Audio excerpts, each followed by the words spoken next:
그리스도인들에게 있어서 함정이 있다면은 그것은 뜻밖에도 우리가 예수님을 너무 잘 알고 있다는 사실이 될 것입니다.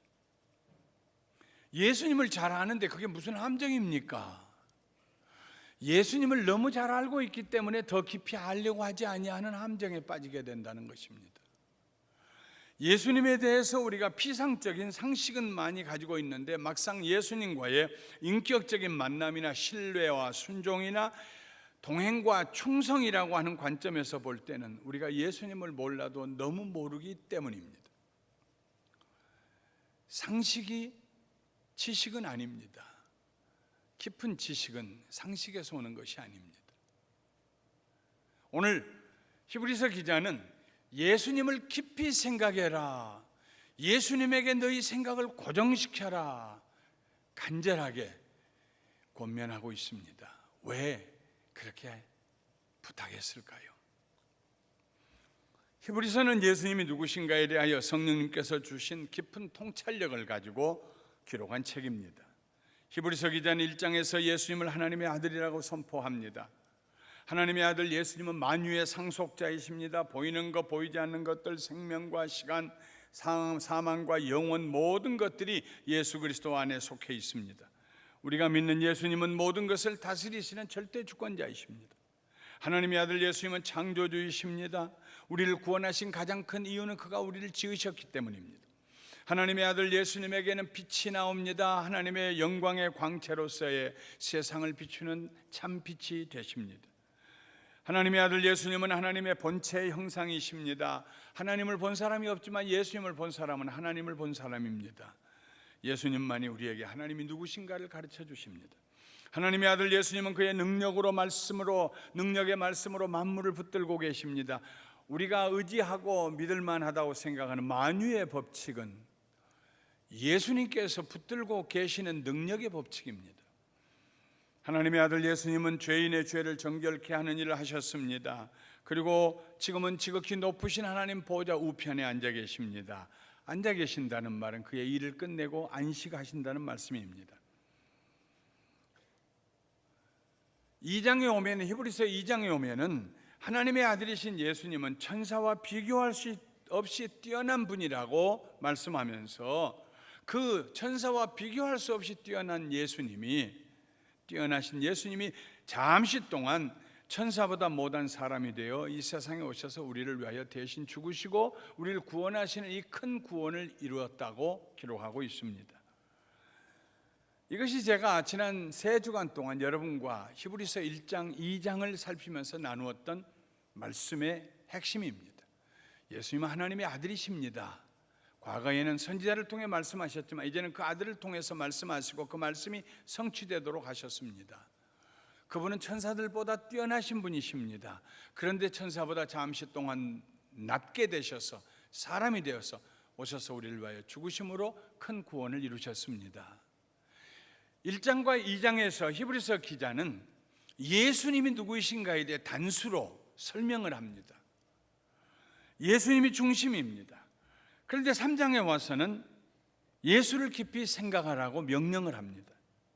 기독교 진리는 가벼운 것이 아닙니다. 멀리서 흘낏 보고서도 이해할 수 있는 그렇게 아주 옅은 진리가 아닙니다.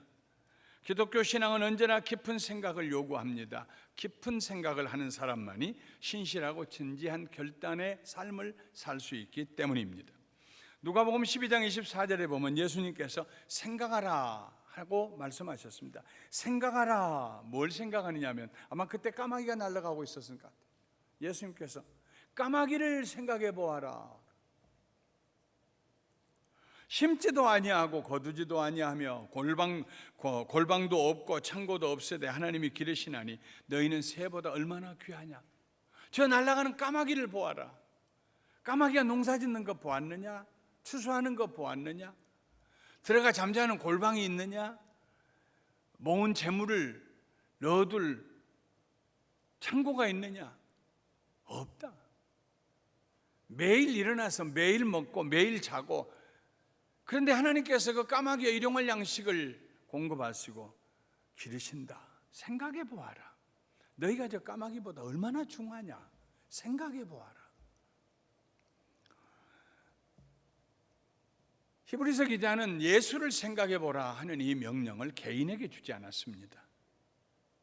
너는 생각해 보아라 하는 단수를 사용해서 개인에게 그 말씀을 하지 않았습니다.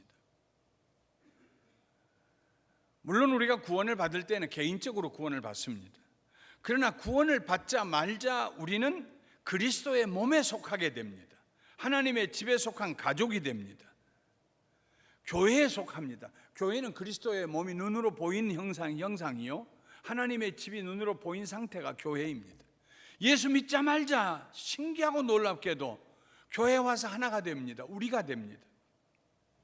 성경은 비록 개인에 대하여 말할 때조차도 언제나 그리스도의 몸으로서의 성도들을 집합적으로 다루고 있습니다.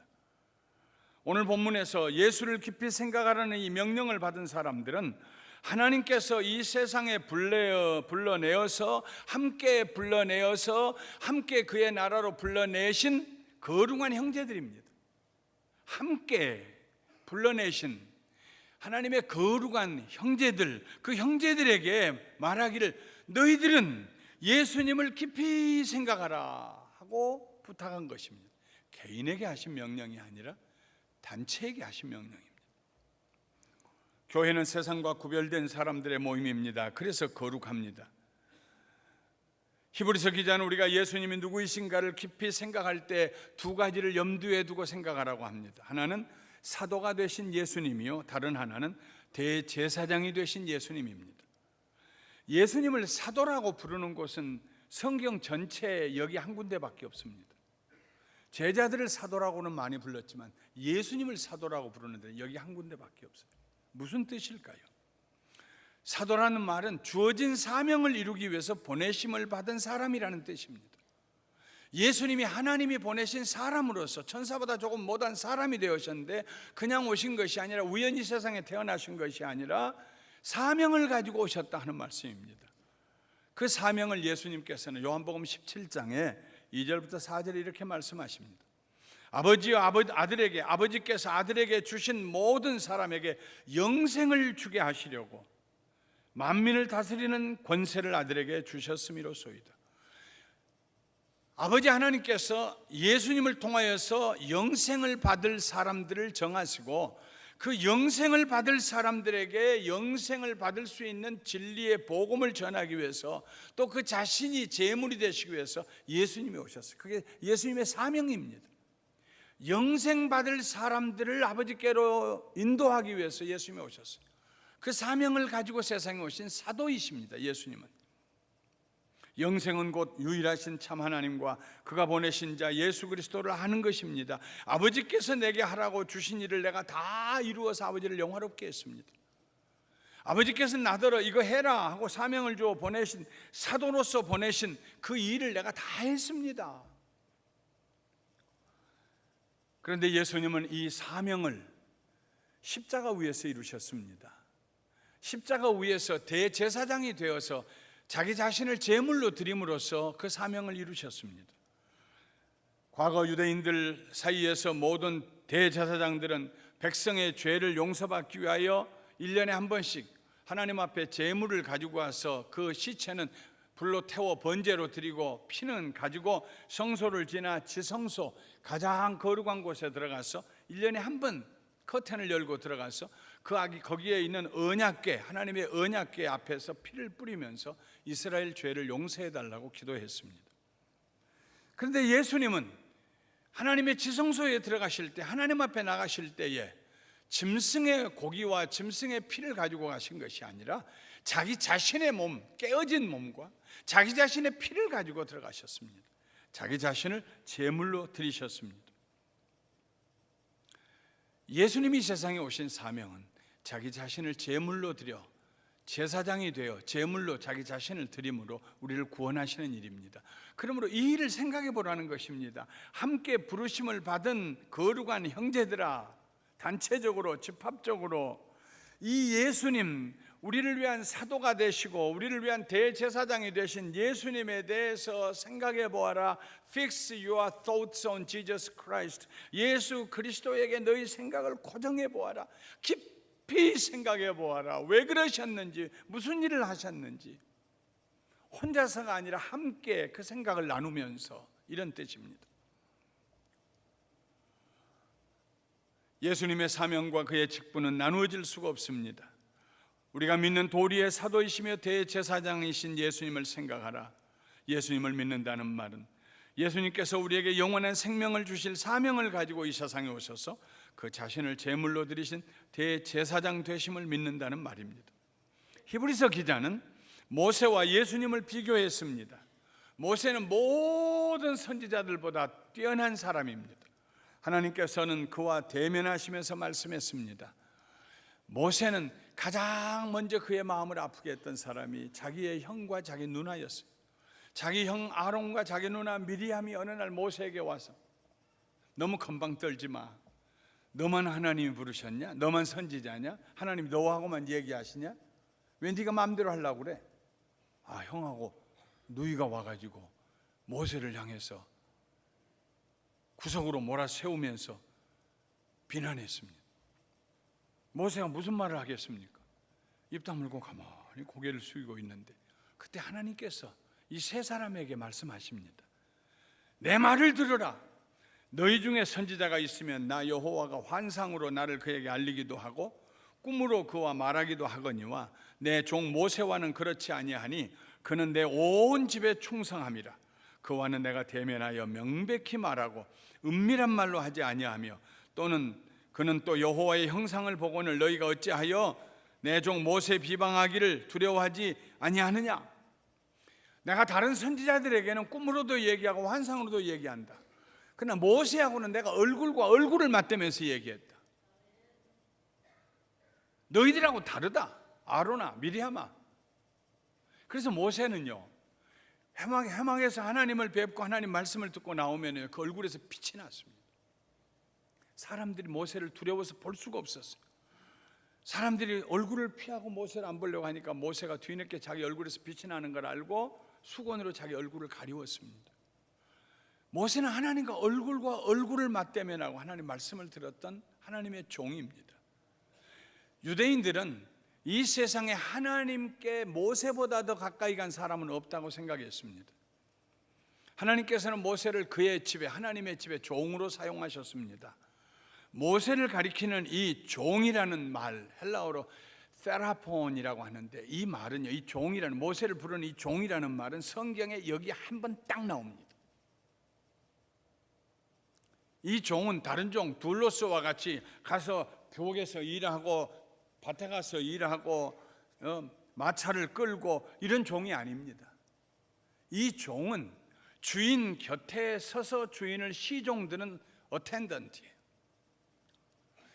큰 연회를 하고 외국의 사신들을 마중하고 여러 가지 이런 높은 지위에 있는 주인, 그 주인 옆에 있는 종, 그 종은 옷을 입는 매무새도 달라야 합니다. 생긴 것도 준수해야 합니다. 지식도 주인 못지 않아야 합니다. 그냥 물그릇 가져오고 이런 종이 아닙니다. 주인을 돕는 종입니다. 주인의 부족한 걸 세워주고 주인의 필요를 채워주는 종입니다. 모세를 하나님의 집의 종이라고 할 때 사용한 단어는 성경에 단 한 번 나오는데 바로 그런 종입니다. 그러니 모세가 얼마나 위대한 사람입니까? 그럼에도 불구하고 히브리서 기자는 그런 모세도 예수님과 비교할 수가 없다고 얘기합니다. 모세는 하나님의 집에서 섬기는 종이었지만은 예수님은 하나님의 집의 아들이시기 때문이에요. 뿐만 아니라 모세는 그 집에 섬기는 종이었지만은 예수님은 그 집을 지으신 분이시요. 그 집은 바로 우리들입니다. 예수님의 교회입니다. 그리스도의 몸입니다. 예수님과 모세는 비교할 수가 없다고 히브리서 기자는 말합니다. 그런데 이스라엘 백성들은 모세의 전하는 말을 믿지 않았습니다. 수많은 기적을 통하여 하나님의 살아계심을 목격하였음에도 불구하고 그들은 끊임없이 광야에서 하나님을 시험하였습니다. 마음이 완악하게 되어서 하나님은 과연 믿을 만한 분인가? 항상 새로 하나님을 만나는 것처럼 하나님을 의심했습니다. 하나님의 말씀을 들으면서도 순종하지 않았습니다. 우리가 순종하지 않으면 어떻게 하는가 보자 하나님을 떠보았습니다. 그때마다 하나님의 진노가 이스라엘 백성들에게 임하였습니다. 그리고 마침내는 그 세대 20세부터 60세까지 그 한 토막의 세대가 하나님이 약속하신 젖과 꿀이는 땅에 들어가지 못하고 안식을 보지 못하고 광야에서 전부 죽어 광야의 모래에 묻혔습니다. 히브리서 기자는 이스라엘이 하나님께 반역하고 심판을 받는 일을 개인적인 사건으로 말하지 않았습니다. 집합적이고 공동체적인 사건으로 보았습니다. 신앙생활은 혼자 하는 것이 아닙니다.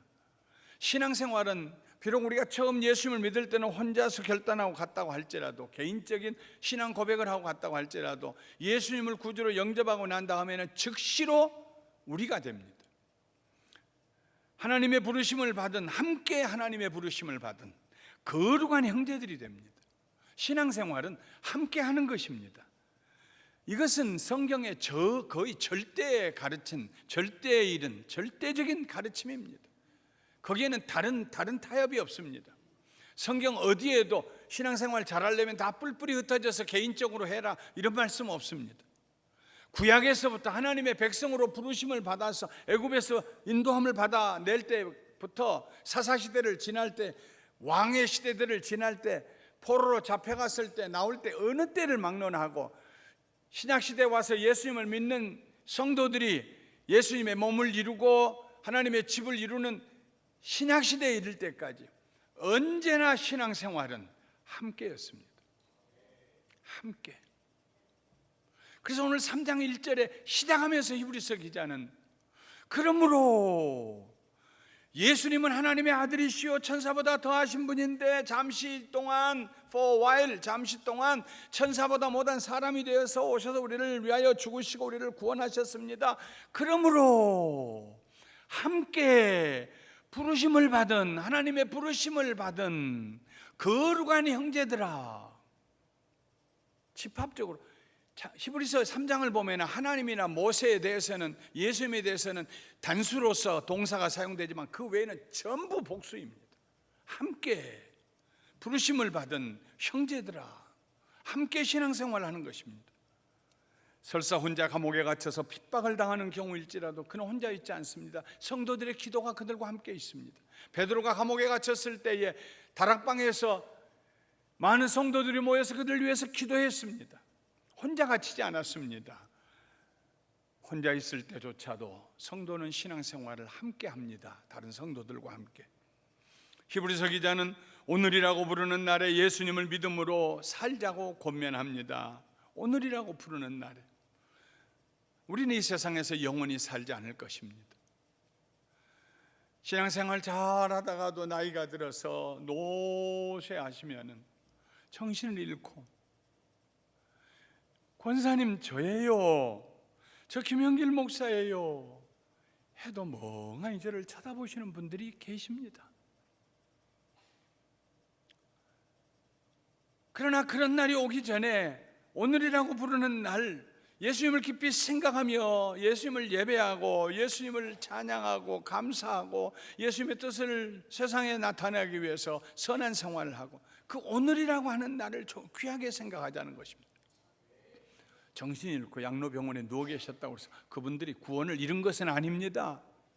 이미 하나님께서 그 영혼을 붙들고 계십니다. 우리 육신이 연약해서 생각과 기억을 잃어버렸다고 할지라도 하나님은 그를 잊어버리지 않습니다. 여러분 걱정하지 마십시오. 오늘이라고 부르는 이 날에 이스라엘 백성들처럼 불순종하는 그런 백성들의 그런 공동체가 되지 말고 순종하는 공동체, 하나님의 말씀에 순종하는 공동체, 하나님을 믿고 순종하는 그런 형제들이 되자고, 자매들이 되자고 권면하면서 세 가지를 부탁하고 있습니다. 이 세 가지는 개인에게 부탁한 얘기가 아닙니다. 공동체에게 부탁한 얘기입니다. 거룩한 형제들이 그리스도의 몸이 되어서 해야 할 일들입니다. 먼저 히브리서 기자는 말합니다. 악한 마음을 품고 하나님께 반역하지 않도록 조심하라고 합니다. 12절에 형제들아 너희는 삼가 혹 너희 중에 누가 믿지 아니하는 악한 마음을 품고 살아계신 하나님에게서 떨어질까 조심할 것이요. 악한 마음의 뿌리는 예수님을 믿지 않을 때 우리 마음입니다. 그러나 우리가 예수님을 믿으면 그 악한 마음은 잡초가 제거된 것처럼 우리에게서 떠나고 깨끗하고 거룩하고 의롭고 선한 마음을 가지게 됩니다. 그런데요, 예수님을 잘 믿었던 사람도 그 믿음에서 떨어지면은 게으른 농부의 밭에 잡초가 다시 나는 것처럼 악한 마음이 들어오기 시작합니다. 악한 생각을 하고 악한 말을 하게 됩니다. 그러므로 성도들에게 있어서 살아계신 하나님께로부터 멀리 떠나는 것보다 더 두려운 일은 없을 것입니다. 그때는 우리 주변을 맴도는 악한 마귀가 우는 사자처럼 덤벼들어서 우리를 해치려고 할 것입니다. 어떤 형제에게, 어떤 자매에게 이런 악한 마음이 생겨서 악한 일을 하고 하나님에게서 떨어져 나가는 징조가 보이거든 히브리서 기자가 부탁하는 얘기는, 함께 부르심을 입은 거룩한 형제 자매들아, 그때에는 우리가 삼가 하는 말입니다. 삼가라는 말은 보라 하는 말입니다. 워치아웃 하라는 말입니다. 우리 형제 자매들 가운데 그런 사람이 혹시라도 있는가 잘 보아라. 비난하고 흉보기 위해서 보는 것이 아니고, 저 사람 믿음 좋다고 하더니 쓸데없어, 이렇게 하기 위해서 보는 것이 아니고, 그 사람이 미끄러운 자리에 있는지 혹시라도 미끄러질 것 같은지 가서 보고, 그런 사람이 있거든 붙잡아주기 위해서 보라는 것입니다. 아기를 보라고 하잖아요. 아기 본다. 아기 본다는 것이 무엇입니까? 제 아들이 저한테 그런 이야기를 해요. 아빠, 아기 본다는 말이 무슨 말인지 알아? 글쎄, 그냥 보라는 얘기야. 보고만 있어. 못 믿었는가 봐요. 그 자기 아들을 맡기면서, 아빠, 눈 떼지 말고 보고 있어. 무슨 일 할지 모르니까. 블레포라고 하는 말입니다. 삼가, 이 말은 보라는 것입니다. 함께 하나님의 부르심을 받은 거룩한 형제들아, 자매들아, 우리들 가운데 누군가 악한 생각을 가지고 하나님을 떠나 미끄러운 곳에 갔는지 보아라. 워치아웃 해라. 관심을 가지고 보아라 하는 말입니다.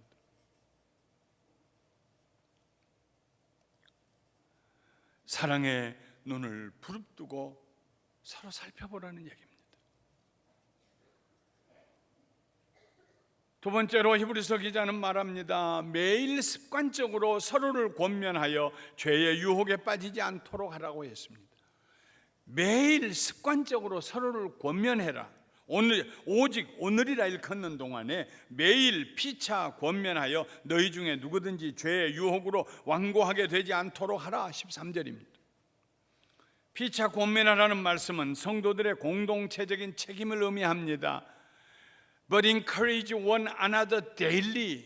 매일 서로를 격려해서 건강하게 지켜주어라 하는 얘기입니다. 우리는 서로 매일매일 권면하며 세워주고 밀어주고 끌어주어야 합니다. 그것이 신앙의 공동체 우리들이 할 일입니다. 오직 오늘이라 일컫는 동안, 이 말은 매일매일 습관적으로 그런 의미입니다. 매일매일 습관적으로 전화해서, 권사님 평안하시지요? 왜 전화했어? 쌀 떨어졌어요? 아니, 그래서 전화하는 거 아니고, 오늘도 하나님의 은혜가 너무 감사해서, 하나님께 감사하다 권사님 생각나서 전화했어요. 낙심하고 힘들고 어려운 분한테 전화해요. 오늘도 기도 가운데 내가 형제님을 기억했어요. 하나님이 형제님을 잊지 않습니다. 낙심하지 마세요. 매일매일 오직 오늘이라고 말할 수 있는, 내일 하라는 것 아닙니다. 어제 못한 거 후회하라는 말 아닙니다. 오늘이라고 말할 수 있는 이 시간 동안에 피차 원 안하더 격려하고 권면하고 세워주라는 것입니다. 예수님을 믿는 사람이라도 죄의 유혹에 빠질 때는 영적 감각을 상실합니다. 제정신을 잃어버립니다. 어떻게 예수 믿는 사람이 저럴 수가 있지? 그런 상황에 이를 수 있습니다. 그런 일의 징후가 보일 때에는, 누군가 너무 분에 사무쳐서 실수할 것 같을 때에는, 누군가 너무 우울증에 빠져 짓눌려서 일어나지 못할 것처럼 보일 경우에는, 누군가 너무 세상을 사랑해서 하나님 잃어버리고 세상의 쾌락을 쫓아갈 것처럼 보이면은, 누군가 너무 하는 일마다 되지 아니하여서 낙심하는 것이 보이면은,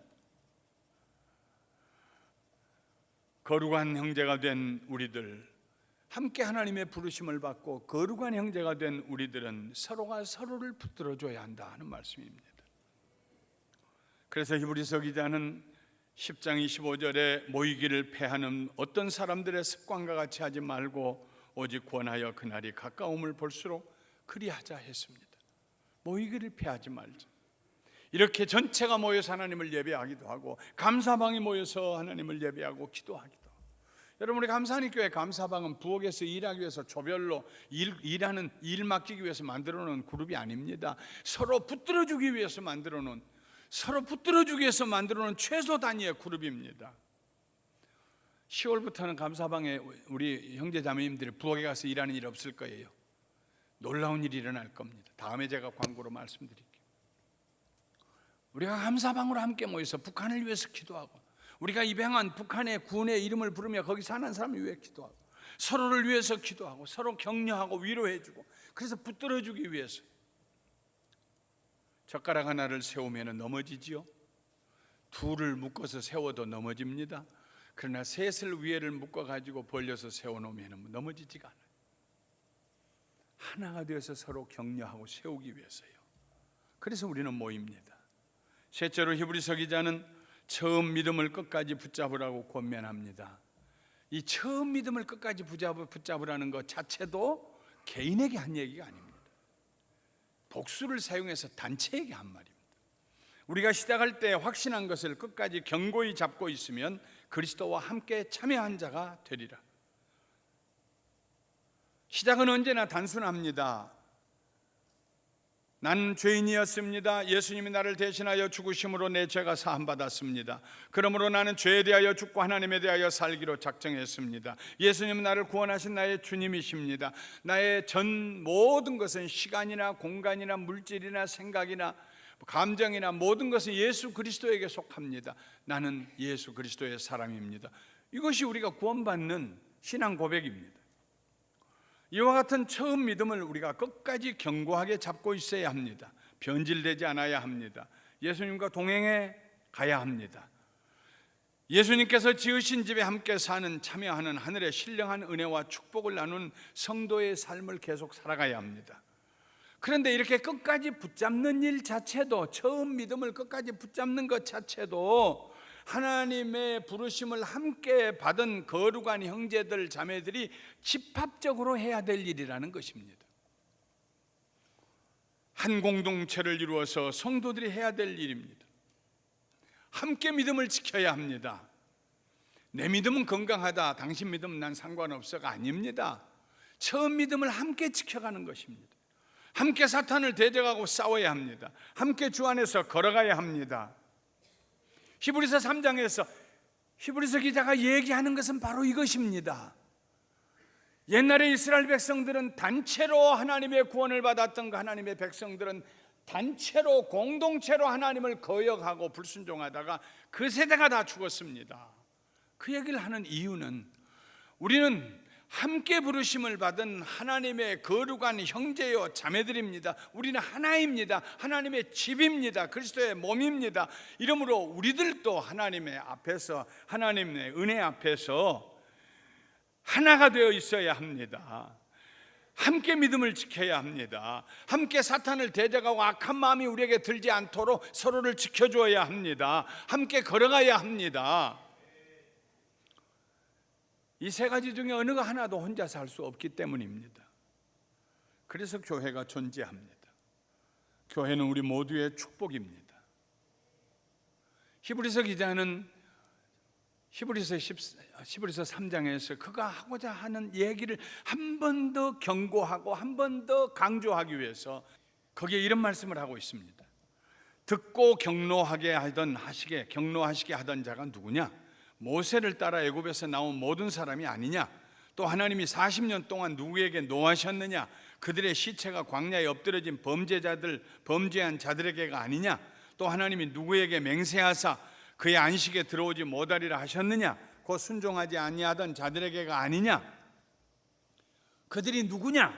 하나님의 말씀을 불순종하고 하나님의 구원해 주셨음에도 불구하고 그 구원을 헌신짝처럼 던지고 광야에서 죽어간 그 사람들이 누구냐? 하고 묻고 있습니다. 그들은 이미 구원받았던 사람들이에요. 하나님의 백성들이었어요. 근데 그들이 하나님 앞에서 버림을 받고 광야에서 죽었습니다. 이 말을 함으로써 히브리서 기자는 예수님을 통해 구원받은 우리들도 주의해야 합니다. 조심해야 합니다. 경고. 히브리서에는 5번의 경고의 말씀이 나옵니다. 서로가 서로를 도와줘야 합니다. 혼자 있다 넘어지지 않도록 해야 합니다. 혼자 있으면 이리가 와서 물어갑니다. 우리는 눈을 부릅뜨고 서로를 살펴줘야 합니다. 붙들어 줘야 합니다. 우리는 그 사람이 그 신앙을 계속 가지고 처음 신앙을 끝까지 가지고 갈 수 있도록 격려해 줘야 합니다. 우리가 그 일을 해야 합니다. 한 사람이 망하는 것이 아니고 한 사람이 떨어져 나가는 것이 아니고 잘못하면 우리 모두가 광야에서 하나님 앞에 버림받았던 이스라엘 백성들과 같은 운명이 될 수도 있습니다. 우리는 주 안에서 공동체입니다. 그 얘기를 마지막으로 하고 있습니다. 그리고 그렇게 함으로써 우리는 안식에 들어가야 한다고 19절에 그의 권면의 말씀을 한 장을 마칩니다. 말씀을 마치겠습니다.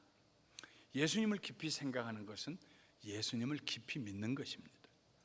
다른 말로 하면 하나님의 부르심을 함께 받아 거룩함을 입은 형제들이 서로 돕고 격려하고 지켜보면서 우리가 믿는 사도요 대제사장이신 예수님을 깊이 생각하고 깊이 믿고 함께 따라가야 한다는 말씀입니다.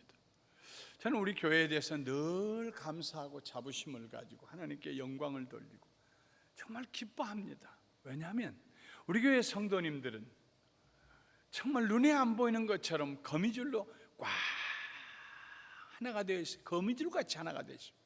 2주 전에도 제가 칼럼을 썼습니다만 새벽 1시 2시에 전화 와서 나 죽는다고, 나 죽을 거라고, 못 살겠다고 새벽 1시 2시에 전화가 와도 그 전화를 받고 아니 좀 에티켓 좀 지키라고 새벽 1시 2시에 이렇게 전화에 잠자는 사람 깨놓으면 난 내일 어떻게 일하라고 그러느냐고 그렇게 얘기할 수 있는데 그 전화를 끊지 아니하고 1시간이고 2시간이고도 붙들고 얘기하면서 하나님 당신을 사랑하신다고, 용기를 잃지 말라고, 하나님 당신과 함께 하신다고 울면서 목사님 7년이에요 7년 제가 7년 동안 그분을 그렇게 괴롭혔어요. 그런데 한 번도 저에게 싫은 소리 하지 않았어요. 지금 보니까 그분 주변에는 늘 어려움을 당한 분들이 있었어요. 그분 한 분뿐이 아닙니다. 감사하는 교회는 그렇게 돕는 수많은 하나의 공동체가 되어서 그리스도의 몸이 되어서 서로를 붙들어주고 있는 수많은 성도님들이 있어요. 자랑도 하지 아니하고 소문도 내지 아니하고 여기서 듣고 저기서 듣고 아름다운 얘기들. 사랑하는 성도 여러분, 우리는 주 안에서 하나입니다. 성가대는 성가대들대로 우리는 하나입니다. 왜냐하면 동창생들입니다. 함께 부르심을 받았기 때문에. 우리를 부르시는 이는 하나님 한 분이시오. 우리는 그분이 우리를 거룩하게 하신 형제들이고 자매들입니다. 할렐루야. 그래서 우리가 하나님의 나라 갈 때는 우리가 전체가 단체가 하나가 되어서 거기 가서 만나고 기쁨으로 옛날 얘기하고 하나님께 영광 돌리는 복된 날이 오게 될 줄 믿습니다.